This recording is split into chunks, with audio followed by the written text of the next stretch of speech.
ಎಲ್ಲರಿಗೂ ನಮಸ್ಕಾರ. ಎರಡನೇ ದೇವರಾಯ ಅಥವಾ ಪ್ರೌಢದೇವರಾಯ, ಪ್ರತಾಪದೇವರಾಯ ಅವನ ವಿಕ್ರಮಗಳಿಗೆ ಹೋಗೋದಕ್ಕೆ ಮುಂಚೆ ಇನ್ನು ಈ ಪುಸ್ತಕಗಳಲ್ಲಿ ನಾನು ಇಷ್ಟು ದಿನ ನೆನ್ನೆ ಈ ಪುಸ್ತಕ ನೋಡ್ಕೊಂಡ್ ಬಂದೆ, ಸಮಗ್ರ ಕರ್ನಾಟಕ ಚರಿತ್ರೆ ನಿಮ್ಗೆ ನೋಡಿ ಹೇಳಿದೆ. ಅದಲ್ಲದೆ ಈ ಮರೆತು ಹೋದ ಮಹಾಸಾಮ್ರಾಜ್ಯ ರಾಬರ್ಟ್ ಸ್ವೆಲ್ ಬರೆದಿರೋದ್ರಲ್ಲಿ ಏನಿದೆ ಒಂದು, ಇವತ್ತು ನಿಮ್ಗೆ ಇನ್ನೂ ಒಂದು ಹೊಸ ಪುಸ್ತಕ ತಂದಿದ್ದೀನಿ. ಇನ್ನೊಂದು ಹೊಸ ಪುಸ್ತಕ 1936 ಬರೆದಿರೋ ಅಂಥದ್ದು. ವಿಜಯನಗರ ಸಾಮ್ರಾಜ್ಯ, ದೇಸಾಯಿ ಪಾಂಡುರಂಗರಾಯರು ಅಂತ. ಇದಕ್ಕೆ ಮುನ್ನುಡಿ ಬರ್ಕೊಟ್ಟವರು ಎಂ.ಎಚ್. ಕೃಷ್ಣ. ಎಂ.ಎಚ್. ಕೃಷ್ಣ ನಮ್ಮ ಹಲ್ಮಿಡಿ ಶಾಸನವನ್ನ ಕಂಡು ಹಿಡಿದು ಬರೆದಂತ ಪುಣ್ಯಾತ್ಮ, ಪ್ರಾತಸ್ಮರಣೀಯ ಮೈಸೂರು ಹಟ್ಟಿ ಕೃಷ್ಣ, ನಮ್ಮ ಮೈಸೂರು ಒಂಟಿಕೊಪ್ಪಲವರು. ಅವರು ಮುನ್ನುಡಿ ಬರ್ಕೊಟ್ಟಿರೋ ಅಂತ ವಿಜಯನಗರ ಸಾಮ್ರಾಜ್ಯ. ಇದು 1936ನೇ ಇಸ್ವಿದು. 12 ಆಣಿ ಈ ಪುಸ್ತಕಕ್ಕೆ ಕಣ್ರಿ. ಎಷ್ಟು ದಪ್ಪ ಪುಸ್ತಕ ಇದೆ ನೋಡ್ರಿ, ಇಲ್ಲಿ ಎಷ್ಟು ದಪ್ಪ ಆಯ್ತು ನೋಡಿ, 12 ಆಣಿ ಆಗ. ಓಕೆ, ಈ ಪುಸ್ತಕದಲ್ಲಿ ಏನಿದೆ ಮತ್ತೆ ಈ ಪುಸ್ತಕದಲ್ಲಿ ಒಂದೆರಡು ರೋಚಕವಾದಂಥ ಪ್ರಸಂಗ ಇದೆ. ಯಾವುದು, ರಾಬರ್ಟ್ ಸ್ವೆಲ್ಲಲ್ಲಿ ಒಂದೆರಡು ರೋಚಕವಾದಂಥ ಪ್ರಸಂಗ ಇದೆ. ಎರಡನೇ ದೇವರಾಯ ಮತ್ತೆ ಎರಡನೇ ಬುಕ್ಕ ಮತ್ತೆ ಒಂದನೇ ದೇವರಾಯ ಇವರುಗಳ ಬಗ್ಗೆ, ಎರಡನೇ ಹರಿಹರ, ಒಂದನೇ ಬುಕ್ಕ ಮತ್ತು ಒಂದನೇ ದೇವರಾಯ ಇವ್ರ ಬಗ್ಗೆ ಒಂದು 3 ಕಥೆಗಳಿದೆ. ಇದನ್ನು ಹೇಳ್ಬಿಟ್ಟು ಎರಡನೇ ದೇವರಾಯಂಗೆ ಹೋಗೋಣ ಅಲ್ವಾ. ಈಗ ಈ ಪುಸ್ತಕದಲ್ಲಿ ಪಾಂಡುರಂಗರಾಯರು ಬರೆದಿರೋ ಪುಸ್ತಕಗಳಲ್ಲಿ ಏನಪ್ಪಾ ಅಂತಂದ್ರೆ, ಎರಡನೇ ದೇವರಾಯನು ಗಳಿಸಿದ ಎಲ್ಲ ವಿಜಯಗಳಿಗಿಂತ ರಾಯನು ಗೋವೆಯನ್ನು ಗಳಿಸಿದುದು ಹೆಚ್ಚು ಮಹತ್ವ ಉಳ್ಳದ್ದಾಗಿದೆ. ಅಂದ್ರೆ ವಿಜಯನಗರ ಸಾಮ್ರಾಜ್ಯದಲ್ಲಿಯೇ ಅಥವಾ ನಮ್ಮ ಕರ್ನಾಟಕ ಸಾಮ್ರಾಜ್ಯದಲ್ಲಿಯೇ ಮೊದಲ ಬಾರಿಗೆ ಗೋವೆಯನ್ನ ವಶಪಡಿಸಿಕೊಂಡವರು ಈ ಎರಡನೇ ಹರಿಹರ. ಮಹಮ್ಮದೀಯರನ್ನ ಓಡಿಸಿ ಗೋವೆಯನ್ನ ವಶಪಡಿಸಿಕೊಂಡ. ಅವತ್ತಿನಿಂದ ಗೋವೆ ವಿಜಯನಗರ ಸಾಮ್ರಾಜ್ಯಕ್ಕೆ ಸೇರ್ಕೋತು. ಆ ಗೋವೆಯನ್ನು ವಶಪಡಿಸಿಕೊಂಡಿದ್ದು ಪಶ್ಚಿಮ ಕರಾವಳಿಯಲ್ಲಿ ಪ್ರಮುಖ ಬಂದರಾದ ಗೋವೆಯು ಮಹಮ್ಮದೀಯರಿಂದ ಆಕ್ರಮಿಸಲ್ಪಟ್ಟಿದ್ದು ಇದುವರೆಗೆ ವಿಜಯನಗರಕ್ಕೆ ವಶವಾಗಿರಲಿಲ್ಲ, ಇದುವರೆಗೂ ದಕ್ಕಿರಲಿಲ್ಲ. ರಾಯನು ಪರಾಕ್ರಮದಿಂದ ಗೋವೆಯನ್ನು ಸೆಳೆದುಕೊಂಡು ವೈರಿಯನ್ನು ಅಲ್ಲಿಂದ ಉಚ್ಚಾಟನೆ ಮಾಡಿದನು 1391ರಲ್ಲಿ. 1391 ಗೋವೆ ನಮ್ದಾಯ್ತು. ಗೋವಾ ಅಲ್ಲಿವರೆಗೆ ಮಹಮ್ಮದೀಯರ ಕೈಯಲ್ಲಿತ್ತು. ಆಯ್ತಾ. ಹೀಗೆ ಬಡಿದೋಡಿಸಿದ ಹಗೆಗಳು ಸುಮ್ಮನೆ ಕೂಡಲಿಲ್ಲ. ಅವರು ರಂಗೀನ್ ಅಂದ್ರೆ ಬಹುಶಃ ಅದು ರಂಗೂನ್ ಇರ್ಬೋದೇನೋ, ನನಗೂ ಗೊತ್ತಿಲ್ಲ, ಇವರು ನಮ್ಗೆ ಗೊತ್ತಿಲ್ಲ ಅಂತ ಹೇಳ್ತಾರೆ. ಆ ನಗರವನ್ನು ಮುತ್ತಿದರು, ವಿಜಯನಗರದ ಕೋಟೆಯನ್ನು ಬಲವಾಗಿ ಹಿಡಿದರು. ಆದರೆ ರಾಯನು ಅಂದ್ರೆ ಎರಡನೇ ಹರಿಹರ ಅಲ್ಲಿಯೂ ದಂಡೆತ್ತಿ ಹೋಗಿ ಶತ್ರುಗಳನ್ನು ಗುದುಮಿ ರಂಗೀನನ್ನು ವಶಪಡಿಸಿಕೊಂಡನು. ನೋಡ್ರಿ, ಗೋವಾನು ಇವನ್ ತಕೊಂಡ ತನ್ನ ಕೈಗೆ. ಎರಡನೇ ಹರಿಹರ ತನ್ನ ಕಾಲದಲ್ಲಿ ಗೋವಾನ ತನ್ನ ಕೈಗೆ ತಗೊಂಡ.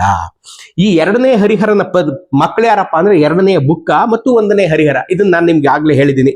ಈ ಇದ್ರಲ್ಲಿ ಕೊಟ್ಟಿದ್ದಾರೆ ನಿಮ್ಗೆ, ಏನೋ ವಂಶವಾಹಿನಿಯಲ್ಲಿ ಕೊಟ್ಟಿದ್ದಾರೆ ಇಲ್ಲಿ ಅಲ್ವಾ. ಸೊ ಈ ವಂಶವಾಹಿನಿಯಲ್ಲಿ ಎರಡನೇ ಹರಿಹರನ ಮಕ್ಕಳು, ಹೆಂಡತಿ ಮಾಲಾಂಬಿಕಾ, ಅವರಿಬ್ಬರು ಹುಟ್ಟಿರುವಂತ ಮಕ್ಕಳು ಎರಡನೇ ಬುಕ್ಕ ಮತ್ತು ಒಂದನೇ ದೇವರಾಯ. ಇವರು ಏನ್ ಬರೀತಾರೆ, ಈ ಎರಡನೇ ಬುಕ್ಕ ಮತ್ತು ಒಂದನೇ ದೇವರಾಯ, ಮೊದಲನೇದಾಗಿ ಎರಡನೇ ಬುಕ್ಕ ರಾಜ್ಯ ಆಳ್ತಾನಲ್ಲ, ಅವನು ಮಾಡಿದ ಮಹತ್ವದ ಕೆಲಸವೆಂದರೆ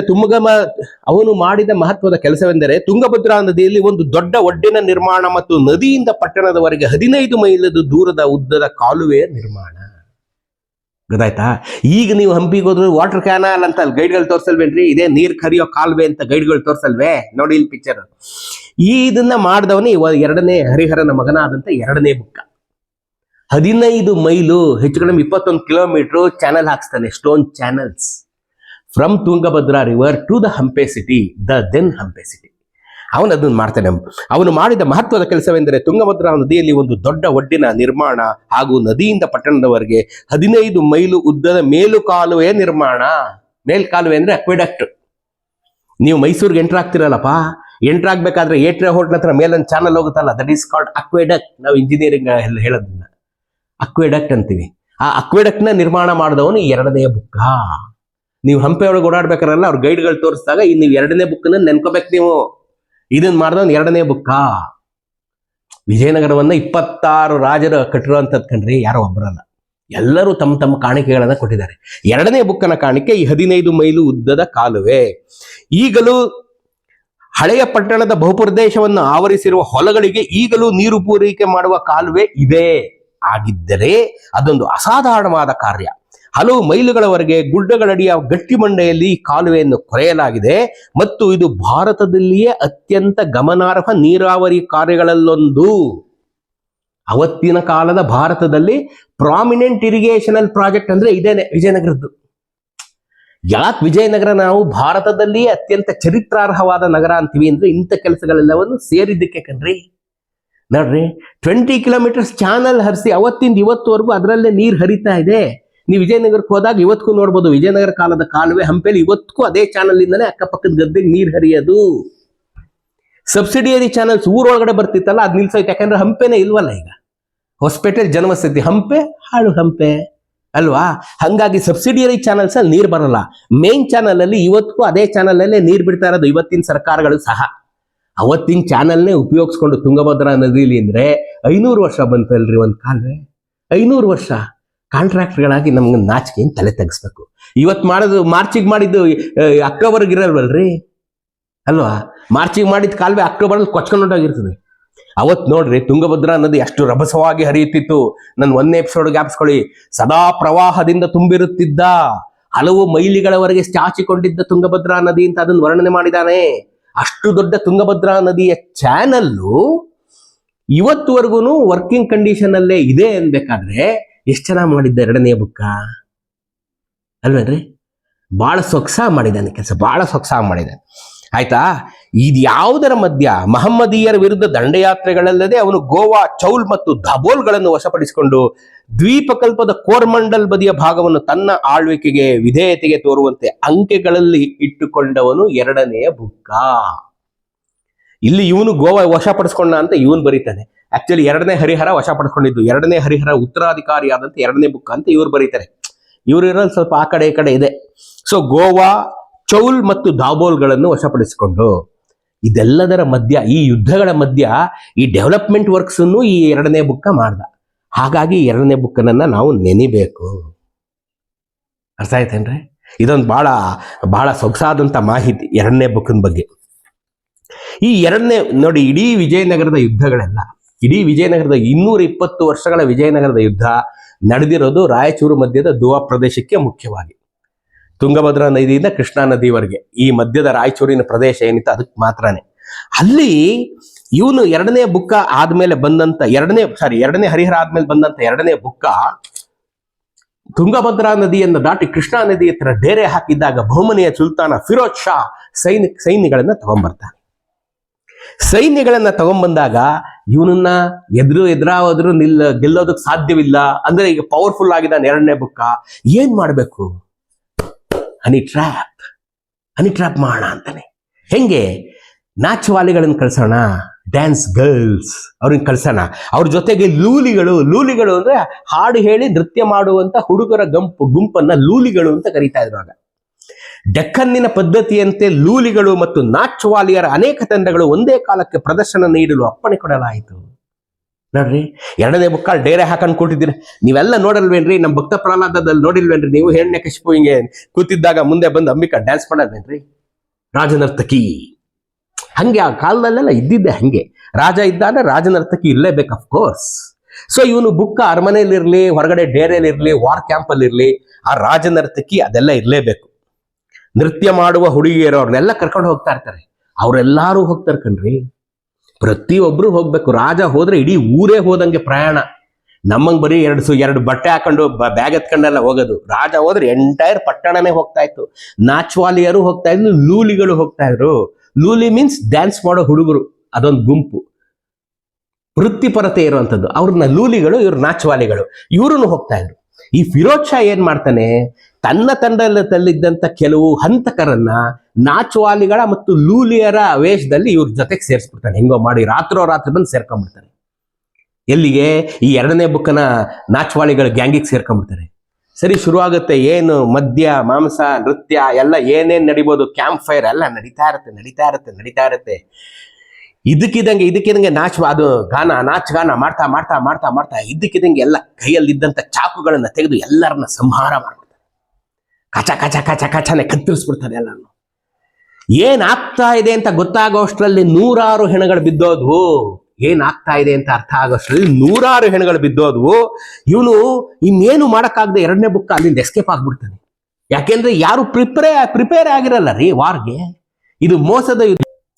ರಾಯನ ಮಗನ ಮೇಲೆ ಒಮ್ಮೆಲೆ ಧಾವಿಸಿ ಅವನ ಎದೆಯಲ್ಲಿ 2 ಚೂರಿಗಳನ್ನು ಬಲವಾಗಿ ಚುಚ್ಚಿದರು ಮತ್ತು ಅವನ ಸಂಗಡಿಗರ ಮೇಲೆ ಆಕ್ರಮಣ ಮಾಡಿದರು.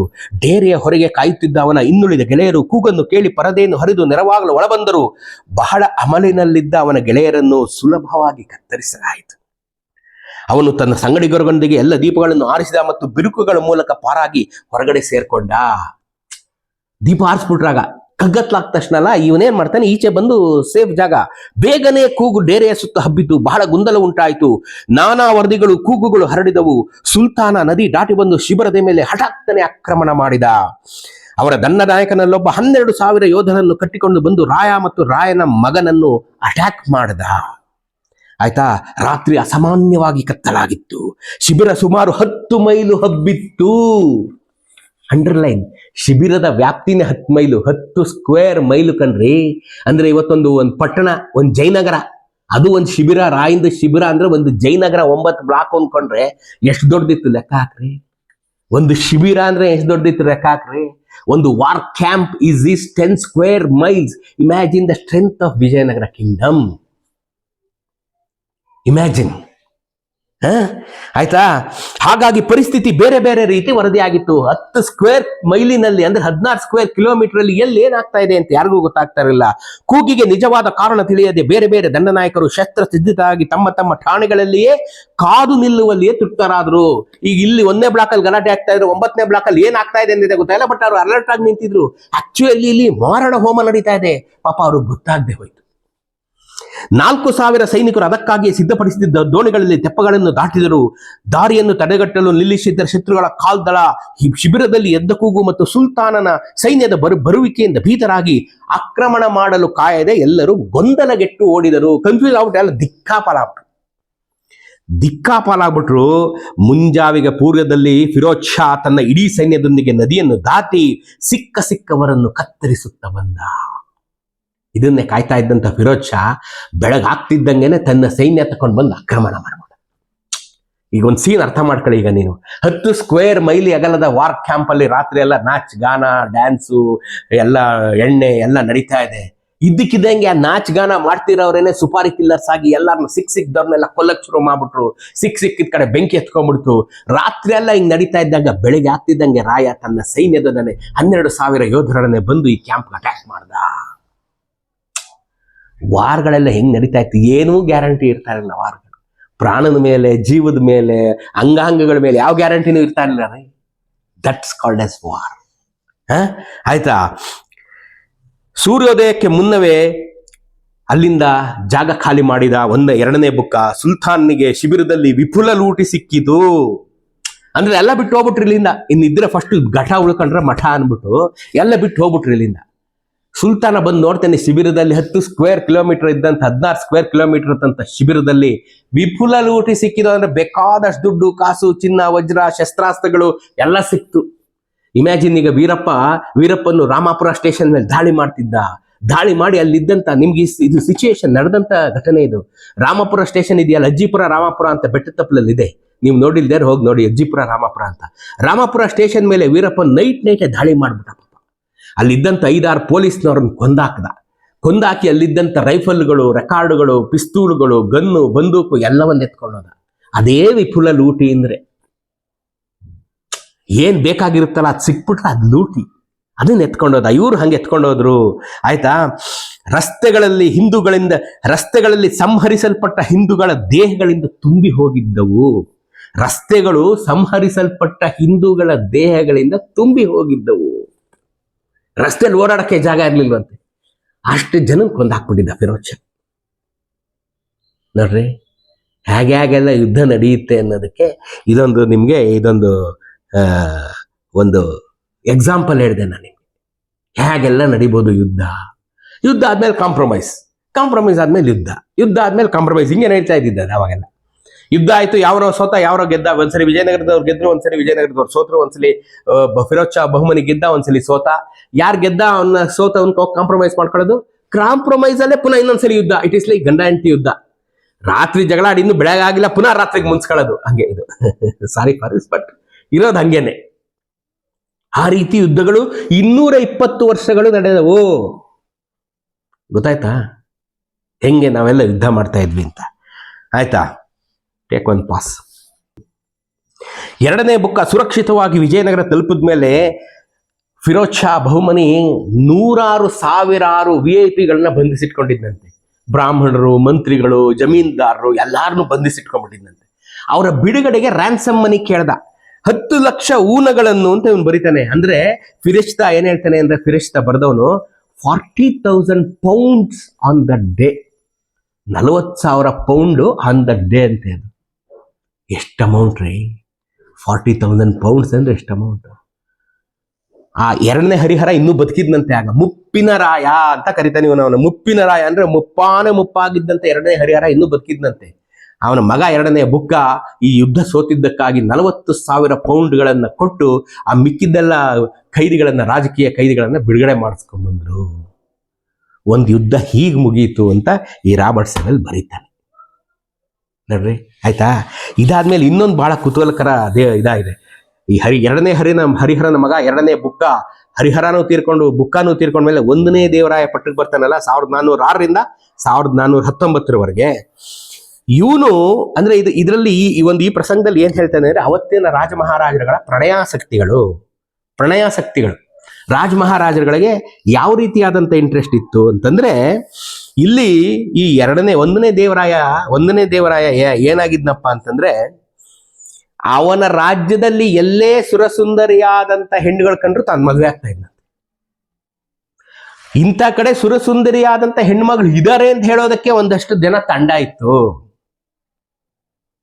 ಅಂತ ಇವ್ರು ಹೇಳ್ತಾರೆ. ನೋಡಿ, ಮುದುಗಲ್ನಲ್ಲಿ ಒಬ್ಬ ರೈತನ ಮಗಳು ಅತ್ಯಂತ ಸುಂದರಿಯಾಗಿದ್ಲು. ಮುದುಗಲ್ನಲ್ಲಿ ಒಬ್ಬ ರೈತನ ಮಗಳಿದ್ಲು, ಅತ್ಯಂತ ಸುಂದರಿಯಾಗಿದ್ಲು. ಅವ್ರ ಮನೆಗೆ ಪೂಜೆಗೆ ಹೋದಂತ ಒಬ್ಬ ನೋಡ್ದ. ನೋಡ್ಕೊಂಬಂದು ರಾಜನ್ಗೆ ಹೇಳ್ದ, ನೀನೇನ್ ಮಾಡ್ತಾ ಕೂತಿದೆ ಅಲ್ಲಿ ಮುದುಗಲಲ್ಲಿ ಆ ರೈತನ ಮಗಳು ನೋಡ್ಬಿಟ್ರೆ ನೀನ್ ದಂಗಾಗ್ಬಿಡ್ತಿ, ಅಷ್ಟು ಚೆನ್ನಾಗಿದ್ದಾಳೆ ಅಂತ ಅವಳನ್ನ ಫುಲ್ ವರ್ಣನೆ ಮಾಡ್ಬಿಟ್ಟ 1406ರಲ್ಲಿ. ಆಯ್ತಾ? ವರ್ಣನೆ ಮಾಡಿದ ತಕ್ಷಣ ಏನಾಗ್ಬಿಡ್ತು, ಮುದುಗಲ್ ಪಟ್ಟಣದಲ್ಲಿ ಒಬ್ಬ ರೈತನಿದ್ದ. ಅವನು ಎಷ್ಟೊಂದು ಉತ್ಕೃಷ್ಟ ಸೌಂದರ್ಯವತಿಯಾದಂಥ ಮಗಳನ್ನ ಪಡೆದು ಕೃತಕೃತ್ಯನಾಗಿದ್ದೆಂದರೆ, ಅವಳನ್ನು ಪರಿಪೂರ್ಣನನ್ನಾಗಿ ನಿರ್ಮಿಸಲು ಸೃಷ್ಟಿಕರ್ತ ತನ್ನ ಎಲ್ಲ ಶಕ್ತಿಗಳನ್ನು ಒಟ್ಟುಗೂಡಿಸಿದಂತಿತ್ತು. ಸೃಷ್ಟಿಕರ್ತ ಬ್ರಹ್ಮ ತನ್ನ ಟ್ಯಾಲೆಂಟನ್ನೆಲ್ಲ ಉಪಯೋಗಿಸಿ ಅವಳನ್ನು ಸೃಷ್ಟಿ ಮಾಡಿದ್ನಂತೆ. ಆಯ್ತಾ? ಇವ್ರೇನ್ ಮಾಡ್ಬಿಟ್ರ, ಇಂಥ ಚೆನ್ನಾಗಿರುವಂತ ಚೆಲುವೆ ಇಂಥ ಶಿಕ್ಷಿತ ಬ್ರಾಹ್ಮಣನಿಂದ ಶಿಕ್ಷಣವನ್ನ ಪಡೆದಿದ್ಲು ಅಂತಾನು ಬರೀತಾನೆ. ಅಂದ್ರೆ ಅವತ್ತಿನ ಕಾಲದಲ್ಲಿ ರೇರೆಸ್ಟ್ ಆಫ್ ರೇರ್ ಕೇಸಸ್ ಇದು. ತುಂಬಾ ಚೆನ್ನಾಗೂ ಇದ್ದು ಹೆಣ್ಮಗು ಓದುಕೊಂಡಿದೆ ಅನ್ನೋದು ಡೆಡ್ಲಿ ಕಾಂಬಿನೇಷನ್ ಆ ಕಾಲಕ್ಕೆ. ಇಂಥ ಒಂದು ಸುರಸುಂದರಿ ವಿದ್ಯಾವಂತೆ ರಾಜನ ಸ್ಥಾನದಲ್ಲಿಲ್ಲದೆ ಇನ್ನೆಲ್ಲಿರ್ಬೇಕು ಅಂತ ರಾಜನ ಕಿವಿಗೆ ಯಾವನೋ ಮುಟ್ಟಿಸ್ಬಿಟ್ಟ. ಈ ರಾಜ ಏನ್ ಮಾಡ್ದ, ಅದಕ್ಕೆ 1ನೇ ದೇವರಾಯ ಇವರೆಲ್ಲ ತಾವು ಮದುವೆ ಹೋಗ್ತಿರ್ಲಿಲ್ಲ. ಅರಮನೆಯಿಂದ ಒಂದು ರತ್ನಾಭರಣವನ್ನ, ಕಂಠೀಹಾರವನ್ನ ಕೊಟ್ಟು ಕಳಿಸ್ತಾ ಇದ್ರು ಇವರು. ಕಂಠೀಹಾರವನ್ನ ಕೊಟ್ಟು ಅದನ್ನ ಅವಳಿಗೆ ಹಾಕ್ಬಿಟ್ಟು ಮನೇಲೆ ಮದುವೆ ತರ ಮಾಡ್ಬಿಡೋರು. ಇಟ್ ಈಸ್ ಎ ಮದುವೆ. ಎಲ್ಲಾರನ್ನು ಕರೆದು ಇವರು ಈಗ 1ನೇ ದೇವರಾಯನ ಮದುವೆ ಆಗ್ತಾ ಇದ್ದಾಳೆ. 1ನೇ ದೇವರಾಯ ತನ್ನ ಪ್ರತಿರೂಪವಾಗಿ ಈ ಕಂಠೀಹಾರವನ್ನ ಕಳಿಸಿದಾನೆ. ಅದನ್ನ ಹಾಕೊಂಡಿದ್ದಾಳೆ. ಅವಳು ಹಾಕೊಂಡ ತಕ್ಷಣ ಮದುವೆ ಆದಂಗೆ ಲೆಕ್ಕ. ಈಗ ಇವಳು ತನ್ನೆಲ್ಲ ಸಮಸ್ತ ಆಸ್ತಿಯೊಂದಿಗೆ 1ನೇ ದೇವರಾಯನ ಅರಮನೆಗೆ ಹೋಗ್ತಕ್ಕದ್ದು ಅಂತ. ಸರಿ, ಎಲ್ಲ ಫಂಕ್ಷನ್ ಆಯ್ತು. ರಾಜನ್ಗೆ ಎದುರಾಕೊಳಕ್ ಆಗುತ್ತೆ? ಎಲ್ಲ ಫಂಕ್ಷನ್ ರೇ ಆಯ್ತು. ಎಲ್ಲ ಕೂತ್ಕೊಂಡ್ರು, ಎಲ್ಲ ಬಂದ್ರು, ಕೂತ್ಕೊಂಡ್ರು. ಈ ಹುಡುಗಿನ ಹಿಂಗ್ ಕೂತ್ಕೊತು ಒಂದು ಚೇರ್ ಮೇಲೆ ಕೂತ್ಕೊಂಡಿತ್ತು. ಎಲ್ಲರ ಸಮ್ಮುಖದಲ್ಲಿ ಒಂದು ಶುಭ ಮುಹೂರ್ತದಲ್ಲಿ ಆ ಹುಡುಗಿಯ ಕುತ್ತಿಗೆಗೆ ಕಂಠೀಹಾರವನ್ನ ತೊಡಸಿದ್ರು. ಏನ್ ಮಾಡಿದ್ರು? ಎಲ್ಲರೂ ಆಶ್ಚರ್ಯವಾಗುವಂತೆ ಸುಂದರ ಕನ್ಯೆ ಒಪ್ಪದೆ ತನ್ನ ಕೊರಳನ್ನು ತೆಗೆದುಕೊಂಡು ಕೊರಳ ಪಟ್ಟಿಯನ್ನು ಧರಿಸಲು ನಿರಾಕರಿಸಿದಳು. ಅನಂತರ ಯಾರೇ ಸೇರಲಿ ಅವರ ಹತ್ತಿರದ ಸಂಬಂಧಿಗಳನ್ನು ಯಾರನ್ನೂ ಕೂಡ ಭೇಟಿಯಾಗಲು ಇಚ್ಛಿಸುವುದಿಲ್ಲ ಎಂದು ಹೇಳಿದಳು. ಐಹಿಕ ಸಂಪತ್ತಿಗಾಗಿ ತನ್ನನ್ನು ಮಾರಲು ಸಂತೋಷ ಪಡುತ್ತಿರಬಹುದೆಂದು ತನ್ನ ತಂದೆ ತಾಯಿಗಳನ್ನು ಶಾಶ್ವತವಾಗಿ ದೂರವಿರಿಸಲು ಒಪ್ಪಿಕೊಂಡಳು. ನೋಡಿ, ಇಂದ್ರೇನಂದ್ರೆ 1ನೇ ದೇವರಾಯ ಅವ್ರ ಅಪ್ಪ ಅಮ್ಮಂಗೆ ಸಿಕ್ಕಾಪಟ್ಟೆ ದುಡ್ಡು ಕೊಡ್ತಾ ಇದ್ದ. ನಿನ್ ಮಗಳು ನನಗೆ ಕೊಟ್ಬಿಡು, ಸಿಕ್ಕಾಪಟ್ಟೆ ವಧು ದಕ್ಷಿಣೆ ಕೊಡ್ತೀನಿ ಅಂತ. ಇವಳೇನ್ ಮಾಡ್ತಾಳೆ, ಕೂತ್ಕೊಂಡ ಹಾರ ಹಾಕಿದ ತಕ್ಷಣ ಕಿತ್ ಬಿಸಾಕ್ಬಿಡ್ತಾಳೆ. ಎಲ್ಲಾರು ಗಡ ಗಡ ಗಡ ನಡಗ್ಬಿಡ್ತಾರೆ. 1ನೇ ದೇವರ ವಿಜಯನಗರದ ಸಾಕ್ಷಾತ್ ಸಾಮ್ರಾಜ್ಯಾಧಿಪತಿ ಕೊಟ್ಟಂತ ಹಾರವನ್ನ ಕಿತ್ತು ಹಾಕುವಷ್ಟು ಧೈರ್ಯವೇ ನಿನಗೆ ಅಂತ. ನಾನ್ ಮದುವೆ ಆಗಲ್ಲ ರೀ ಅವನ್ನ. ಯಾಕೆ ಮದುವೆ ಆಗಲ್ಲ? ಯಾಕೆ ಅಂದ್ರೆ ಅವನ ದೇಹ ಸುಖಕ್ಕೋಸ್ಕರ ಮದುವೆ ಆಗ್ತಾ ಇದ್ದಾನೆ ಅಷ್ಟೇ. ನನ್ನ ಹತ್ರ ಅವನು ಒಂದಿನ ಬರ್ತಾನೆ. ಅವನಿಗಿರೋ 1000 ಹೆಂಡತಿ ಇರಲಿ, ನನ್ನ ಹತ್ರ ಒಂದಿನ ಬಂದು ವಾಪಸ್ ನನ್ನ ಹತ್ರ ಇನ್ನೊಂದಿನ ಬರೋ ಅಷ್ಟೊತ್ತಿಗೆ ನನಗೆ ವಯಸ್ಸಾಗೋಗಿರುತ್ತೆ. ಅವ್ನು ನನ್ನ ಹತ್ರ ಬರೋದೇ ಇಲ್ಲ ಇನ್ನೊಂದ್ಸಲಿ. ಅವ್ನು ನನ್ನ ಜೊತೆ ಮಲಗೋದು ಒಂದೇ ಒಂದು ದಿನ. ಮಿಕ್ಕೆಲ್ಲ ದಿನಗಳನ್ನು ನಾನು ಲೋಟಸ್ ಮಹಲ್ ನಲ್ಲಿಯೋ ಇನ್ನೊಂದು ಕಡೆಯೋ ಬಂದಿಯಾಗಿ ಕಳೆಯಬೇಕಾಗುತ್ತದೆ. ನನ್ನ ಇಡೀ ಜೀವನ ರಾಜನ ಕತ್ತಲ ಕೋಣೆಯ ಅಂತಃಪುರವೆಂಬ ಕತ್ತಲ ಕೋಣೆಯಲ್ಲಿ ಕೊಳೆತು ಹೋಗುತ್ತದೆ. ನನಗದು ಬೇಕಾಗಿಲ್ಲ. ನಾನು ಸ್ವತಂತ್ರವಾಗಿ ಸ್ವೇಚ್ಛೆಯಿಂದ ಬೀದಿ ಗಲ್ಗಲ್ಲಿ ಓಡಾಡ್ಕೊಂಡು ಚಾಕ್ಲೇಟು, ಪೆಪರ್ಮೆಂಟು, ಐಸ್ ಕ್ರೀಮ್ ತಿನ್ಕೊಂಡು ಓಡಾಡ್ಕೊಂಡಿದ್ದೀನಿ. ನನ್ನನ್ನು ಯಾಕೆ ತಕೊಂಡೋಗಿ ಅಲ್ಲ ಹಾಕ್ತೀರಾ ಅಂತ ಈಗಿನ ಹುಡುಗಿರ್ ಮಾಡ್ದಂಗೆ ಮಾಡಿದ್ಲವಳು. ಅಂದ್ರೆ ಈಗಿನ ಹೆಣ್ಮಕ್ಳು ಮದುವೆ ಬೇಗ ಆಗಲ್ವಲ್ಲ ಅನ್ನೋ ಮಾತಿಗೆ ಕ್ಷಮೆ ಇರಲಿ. ನಾನು ರೆಫರೆನ್ಸ್ ಕೊಟ್ಟು ನಿಮಗೆ ಹೇಳಿದೆ. ನಾನು ಆಗಲ್ಲ ಅಂದ್ಬಿಟ್ಲು. ಇದು ಬ್ರಾಹ್ಮಣ ಇದನ್ನೆಲ್ಲ ವಾಪಸ್ ತಗೊಂಡು, ಅಂದ್ರೆ ಬಂದಿದ್ದಂತಹ ಗುಂಪು ಇದನ್ನೆಲ್ಲ ವಾಪಸ್ ತಗೊಂಡು ವಿಜಯನಗರಕ್ಕೆ ಹೋಗಿ ರಾಜನಿಗೆ ಹೇಳ್ದ. ವಿಜಯನಗರಕ್ಕೆ ಹಿಂತಿರುಗಿದ ಬ್ರಾಹ್ಮಣ ತನ್ನ ಯೋಜನೆ ವಿಫಲವಾದುದನ್ನು ವಿವರಿಸಿದಾಗ ರಾಜನ ಪ್ರೇಮ ಹುಚ್ಚಿಗೆ ತಿರುಗಿತು. ಏನಾಗೋಗುತ್ತೆ, ಈ ದುಡ್ಡಿರೋರ್ಗೆ ಅಥವಾ ರಾಜ ಮಹಾರಾಜರುಗಳಿಗೆ ಅವ್ರು ಹೇಳಿದ ಕೆಲಸ ಆಗ್ಬಿಡ್ಬೇಕ್ರಿ, ಆಗ್ಲಿಲ್ಲ ಅಂದ್ರೆ ಮೆಂಟ್ಲು, ಆಗ್ಲೇಬೇಕು. 10 ಕೊಡೋ ಕಡೆ 1000 ಕೊಡೋದಾಗ್ಲಿ, 2 ಎಕರೆ ಎಲ್ಲ ಹೊಲ ಮಾರದೇ ಆಗ್ಲಿ ಇನ್ನಲ್ವ ಈಗ, 2 ಎಕರೆ ಹೊಲ ಮಾರದಾಗ್ಲಿ, ಬೆಟ್ಟಿಂಗ್ ಕಟ್ತೀನಿ ಅಂತ ಕಟ್ಟಲ್ವ ಈಗ ಎಲೆಕ್ಷನ್ಗಳಲ್ಲಿ, ಹಂಗೆ ಮಾರದೇ ಆಗ್ಲಿ ನಂಗೆ ಬೇಕೇ ಬೇಕು ಅಂತ ಕೂತ್ಬಿಟ್ಟ. ಈಗ ಇವನೇನ್ ಮಾಡ್ತಾ ಇದ್ದ, ಬಲ ಪ್ರಯೋಗದೊಂದಿಗೆ, ಅಂದ್ರೆ ತನ್ನ ದೊಡ್ಡ ಸೈನ್ಯ ತಗೊಂಡು ಮುದ್ಗಲ್ಗೆ ಹೊರಟ ಇವನು ರಾಜ. ಅದ್ ಹೆಂಗ್ ಕೊಡಲ್ಲ ಅಂತ, ಮುದ್ಗಲ್ಗೆ ಬರ್ತೀನಿ, ನನಗೆ ಹೆಂಗ್ ಕೊಡಲ್ಲ, ಅದ್ ಹೆಂಗ್ ಒಪ್ಕೊಳ್ಳಲ್ಲ ಅವಳು, ನೋಡೇ ಬಿಡ್ತೀನಿ ಅಂತ. ಸೇಮ್ ಹುಡುಗರು ಹೆಂಗ್ ಒಪ್ಕೊಳ್ಳಲ್ಲ ನೀನು ಅಂತ ಹುಡುಗಿರ ಮೇಲೆ ಪಾಪ ಹಿಂಸೆ ಕೊಡಲ್ವೇ, ಹಂಗೆ ಹೆಂಗ್ ಒಪ್ಕೊಳ್ಳಲ್ಲ ಅವಳು ಅಂತ ಹೊರಟ ಸೈನ್ಯ ತಗೊಂಡು. ಇವನು ಮುದ್ಗಲ್ ಹತ್ರ ಬರ್ತಾ ಬರ್ತಾ ಯಾವುದು ಸೂಚನೆ ಇಲ್ಲ, ಏನಿಲ್ಲ, ಒಂದು ಯುದ್ಧ ಇಲ್ಲ, ಕಾರ್ಮೋಡ ಇಲ್ಲ, ಏನೂ ಇಲ್ಲ. ಒಬ್ಬ ರಾಜ ಇದ್ದಕ್ಕಿದ್ದಂಗೆ ಸೈನ್ಯ ತಗೊಂಡ್ಬರ್ತಾನೆ ಅಂದ್ರೆ ಯುದ್ಧವೇ ಅಥವಾ ಲೂಟಿ. ಜನ ಎಲ್ಲ ದಿಕ್ಕಾಪಾಲ ಊರ್ ಖಾಲಿ ಮಾಡ್ಕೊಂಡು ಹೊರಟಿದ್ರು. ಇಡೀ ಊರೇ ಖಾಲಿಗೆ ಹೋಯ್ತು, ರಾಜ ಎಲ್ಲಾರನು ಕೊಲ್ಲಕ್ ಬರ್ತಾವನೆ ಅಂತ. ಮುದ್ಗಲ್ ಜನ ಆ ಕಡೆಯಿಂದ ಫಿರೋಜ್ ಶಾ ಕಾಟ, ಈ ಕಡೆಯಿಂದ ವಿಜಯನಗರದವ್ರ ಕಾಟ. ಮುದ್ಗಲ್ ಕತೆ ಬೇಡ ಆಗ. ಈ ಕಡೆಯಿಂದ ಬಂದ್ರೆ ಫಿರೋಜ್ ಶಾ, ಈ ಕಡೆಯಿಂದ ಬಂದ್ರೆ ವಿಜಯನಗರದವರು. ಯಾರು ಯಾವಾಗ ಮುತ್ತಿಗೆ ಹಾಕ್ತಾರೋ ಅವ್ರಿಗೆ ಗೊತ್ತೇ ಇಲ್ಲ. ಇವನು ಯಾವಾಗ 1ನೇ ದೇವರಾಯ ತನ್ನ ವಿಪರೀತ ಸೈನ್ಯದೊಂದಿಗೆ ಮುದ್ಗಲ್ ಹತ್ರ ಬತ್ತಿದಂಗೆ ಎಲ್ಲ ಊರ್ ಖಾಲಿ ಮಾಡ್ಕೊಂಡು ಪೇರಿ ಕಿತ್ಬಿಟ್ರು. ಈ ರೈತನ ಕುಟುಂಬನು ಪೇರಿ ಕಿತ್ಬಿಟ್ರು, ಎಲ್ಲರೂ ಎಸ್ಕೇಪ್ ಆಯ್ತಾ.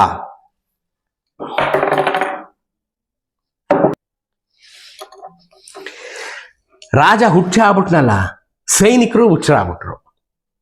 2000 ಜನ ಈ ದೊಂಬೆಯೊಳಗೆ ಸತ್ರು ಅಂತ ಇವನು ಬರೀತಾನೆ. 2000 ತಮಗಿಂತ ಉತ್ತಮ ಪಡೆ ಅವರ ಮೇಲೆ ಆಕ್ರಮಣ ಮಾಡಿತು ಮತ್ತು ಅವರಲ್ಲಿ 2000 ಜನ ಸತ್ತರು. ಇದು ಯುದ್ಧಕ್ಕೆ ದಾರಿ ಆಯಿತು. ಯಾಕೆ ಯುದ್ಧಕ್ಕೆ ದಾರಿ ಆಯ್ತು? ಫಿರೋಜ್ ಶಾಗೂ ಇವನಿಗೂ ಅದು ಯುದ್ಧ ನಡೀತಿತ್ತಲ್ಲ, ದೋವಾ ಪ್ರದೇಶ ಯಾರಿಗೆ ಸೇರ್ಬೇಕು, ಮುದ್ಗಲ್ ಯಾರಿಗೆ ಸೇರ್ಬೇಕು ಅಂತ. ಫಿರೋಜ್ ಶಾ ಇದು ನಂದೂನಕ್ಕೆ, ವಿಜಯನಗರದ 1ನೇ ದೇವರಾಯ ಇದು ನಂದೂನಕ್ಕೆ ಮುದ್ಗಲ್ ಪಟ್ಟಣ. ಇವನು ಮುದ್ಗಲ್ ಮೇಲೆ ಅಟ್ಯಾಕ್ ಮಾಡ್ದ ಅಂತ ಅವನಿಗೆ ಸುದ್ದಿ ಹೊರಟಾಯ್ತು. ಅವನು ಆ ರೈತನ ಮಗಳಿಗೋಸ್ಕರ ಬಂದಿದ್ದ ಅಂತ ಹೋಗ್ಲಿಲ್ಲ. ಇವನು ಮುದ್ಗಲ್ ಮೇಲೆ ಅಟ್ಯಾಕ್ ಮಾಡ್ದ ಅಂತ ಅವನು ಸೈನ್ಯ ಎತ್ಕೊಂಡ್ಬಂದ. ಇವನು ಆಲ್ರೆಡಿ ಇವನ್ ಜೊತೆ ಸೈನ್ಯ ಆಯ್ತು, ಯುದ್ಧ ಶುರುವಾಗೋಯ್ತು. ಒಂದು ಹುಡುಗಿಗೋಸ್ಕರ ನಡೆದಂತ ಒಂದು ಯುದ್ಧ ಕಂಡ್ರೆ ಇದು ನಮ್ಮ ಚರಿತ್ರೆಯಲ್ಲಿ. ಒಂದು ಹುಡುಗಿಗೋಸ್ಕರ ಎಂತೆಂತ ರಾಮಾಯಣ ಮಹಾಭಾರತಗಳೇ ನಡೆದೋಯ್ತು. ಇಲ್ಲೂ ಒಂದು ವಿಜಯನಗರದಲ್ಲಿ ಒಂದು ಯುದ್ಧ ನಡೀತು. ಅವಳೆಲ್ಲ ಒಟ್ಟೋದ್ಲು, ರೈತನ ಕುಟುಂಬ ಎಲ್ಲ ಎಸ್ಕೇಪ್, ಯಾರು ಪತ್ತೇನೇ ಇಲ್ಲ. ಈಗ ನೀನ್ ಯಾಕೆ ಬಂದೆ ಮುದ್ಗಲ್ಗೆ ಅಂತ ಫಿರೋಜ್ ಶಾ ಬಂದ. ಇದು ನಮ್ದೇ ಏರಿಯಾ ಅಂತ ವಿಜಯನಗರದ ಇವನು ತೊಡೆ ತಟ್ಕೊಂಡು ನಿಂತ 1ನೇ ದೇವರ. ಅಲ್ಲಿ ಯುದ್ಧ ನಡೀತು. 4 ತಿಂಗಳ ಕಾಲ ಯುದ್ಧ ನಡೀತ್ರಿ. ಇವನ್ ಬಂದಿದ್ದೇ ಯಾತಿಕ್ಕೋ, ಯುದ್ಧ ಮಾಡ್ತಿರೋದೇ ಯಾತಿಕ್ಕೋ. ಈಗೋ ಕ್ಲಾಶ್. ಈ ಯುದ್ಧದಲ್ಲಿ 1ನೇ ದೇವರಾಯ ಸೋತ ಉಟ್ಮೇಲೆ ಈಗೇನ್ ಕಾಂಪ್ರಮೈಸ್. ಅವನು ಏನಕ್ಕೂ ಒಪ್ಕೊಳ್ಳಿಲ್ಲ ಫಿರೋಜ್ ಶಾ. ಸರಿ ಹಠ ಬಿದ್ದುಬಿಟ್ಟ, ನಾನು ಒಪ್ಕೊಳ್ಳಲ್ಲ ಗುರು, ಯುದ್ಧ ಸೋತಿದ್ಯಾ, ನನಗೆ ವಿಜಯನಗರನೇ ಬಿಟ್ಕೊಡು ಅಂತ ಕೂತ್ಬಿಟ್ಟಿದ್ದ. ಕೊನೆಗೆ 1ನೇ ದೇವರಾಯ ತನ್ನ ಮಗಳನ್ನ ಫಿರೋಜ್ ಶಾನ ಮಗನಿಗೆ ಕೊಟ್ಟು ಕಾಂಪ್ರಮೈಸ್ ಮಾಡ್ಕೊಂಡ. ಜ್ಞಾಪಿಸ್ಕೊಳ್ಳಿ, 1ನೇ ಎಪಿಸೋಡಲ್ಲಿ ಹೇಳಿದ್ದು 1219 ಅಲ್ಲಾವುದ್ದೀನ್ ಖಿಲ್ಜಿಯ ದಾಳಿಯನ್ನ ತಾಳಲಾರದೆ ದೇವಗಿರಿಯ ದೊರೆ ರಾಮಚಂದ್ರ ದೇವ ತನ್ನ ಮಗಳನ್ನ ಅಲ್ಲಾವುದ್ದೀನ್ ಖಿಲ್ಜಿಯ ಮಗನಿಗೆ ಕೊಟ್ಟು ಕಾಂಪ್ರಮೈಸ್ ಮಾಡ್ಕೊಂಡಲ್ಲ, ಅದೇ ರಿಪೀಟ್. 1ನೇ ದೇವರಾಯ ತನ್ನ ಮಗಳನ್ನ ಫಿರೋಜ್ ಶಾ ಮಗನಿಗೆ ಕೊಟ್ಟು ಕಾಂಪ್ರಮೈಸ್ ಮಾಡ್ಕೊಂಡ. ಈ ಕಾಂಪ್ರಮೈಸ್ ಆರು ಎಷ್ಟು ದಿನ ಬಂತು? ಕಾಂಪ್ರಮೈಸ್ ಮಾಡ್ಕೊಂಡ. ಮದುವೆನು ಬಹಳ ವಿಜೃಂಭಣೆಯಿಂದ ನಡೀತು. ಫಿರೋಜ್ ಶಾ ಮಗನಿಗೂ 1ನೇ ದೇವರಾಯನ ಮಗಳಿಗೂ ಬಹಳ ವಿಜೃಂಭಣೆಯಿಂದ ನಡೀತು. ಎಲ್ಲ ಆದ್ಮೇಲೆ ಇವ್ರು ಬಂದಿದ್ರಲ್ಲಪ್ಪ, ಹುಡುಗನ ಮನೆಯವ್ರ ತಾನೆ ಹುಡುಗಿ ಮನೆಗೆ ಬರೋದು. ಸೊ ಅವರೆಲ್ಲ ಬಹುಮನೀಸ್ ಎಲ್ಲ ಇಲ್ಲಿ ವಿಜಯನಗರಕ್ಕೆ ಬಂದಿದ್ರು. ಈ ದೇವರಾಯನ ಮಗಳನ್ನ ಮದುವೆ ಮಾಡ್ಕೊಂಡು ವಾಪಸ್ ಕರ್ಕೊಂಡು ಹೋಗ್ಬೇಕಾದ್ರೆ ಫಿರೋಜ್ ಶಾ ಇವನನ್ನ ಬಂದು ತಬ್ಕೊಂಡು ಹೇಳ್ತೇನೆ, ಯಾರನ್ನ 1ನೇ ದೇವರಾಯನ. ಆಯ್ತು ಬಾಯ್ ಬರ್ತೀನಿ, ಹೋಗಿದ್ ಬರ್ತೀನಿ ಅಂತ ತಬ್ಗೋತಾನೆ. ಇವನು ಹೋಗಿದ್ ಬಾಪ್ಪ ಅಂತ ಅನ್ಸಾನೆ. ಇವನು ಹೋಗಿದ್ ಬಾಪ್ಪ ಅಂತ ಅರಮನೆ ಬಾಕ್ಲಲ್ಲೇ ಬಾಯ್ ಅಂದ್ಬಿಡ್ತಾನೆ. ಅವನು ಗೇಟ್ ತನಕ ಹೋಗ್ಬಿಟ್ಟು ಎಲ್ಲ ಈ 1ನೇ ದೇವರಾಯ ನನ್ನನ್ನು ವಾಪಸ್ ಬಿಡಕ್ಕೆ ಇವನು ಗೇಟ್ ತನಕ ಬರ್ಲಿಲ್ಲ. ಇನ್ನೊಂದು ಯುದ್ಧ ಶುರು ನೋಡ್ರಿ. ನಾನು ಇವನ್ ಬೀಗ, ನನ್ನನ್ನು ಬಿಡಕ್ಕೆ ಇವನು ಗೇಟ್ ತನಕ ಬರಕ್ಕಾಗ್ಲಿಲ್ಲ. ನನ್ನ ಹೆಣ್ಣು ಕೊಟ್ಟವನ್ ಬೀಗ ಇವನು, ಎಂತ ಬೀಗ್ರವನು ಇವನು, ನನ್ನ ಅವಮಾನ ಮಾಡ್ತಾನ ಇವನು. ತಗೋ ಒಂದು ಯುದ್ಧ. ಇನ್ನು ಮದುವೆಯಾಗಿ ಸೊಸೆನ ಇನ್ನು ಮನೆಗೆ ತುಂಬಿಸ್ಕೊಂಡಿಲ್ಲ ಕಣ್ರಿ ಅವರು.